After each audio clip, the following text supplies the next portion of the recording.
దీపావళి సందర్భంగా చార్మినార్ భాగ్యలక్ష్మి అమ్మవారి ఆలయంలో భక్తుల రద్దీ కొనసాగుతోంది. ఉదయం నుండి సిటీ నలుమూలల నుండి పెద్ద ఎత్తున భక్తులు తరలివస్తున్నారు.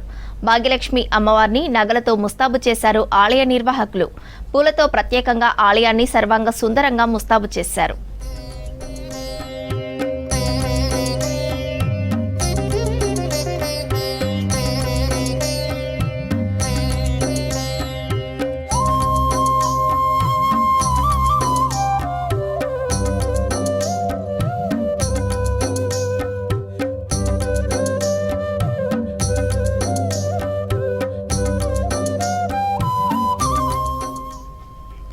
దీపావళి నుంచి 3 రోజులు అమ్మవారి ఖజానా పంపిణీ చేస్తారు.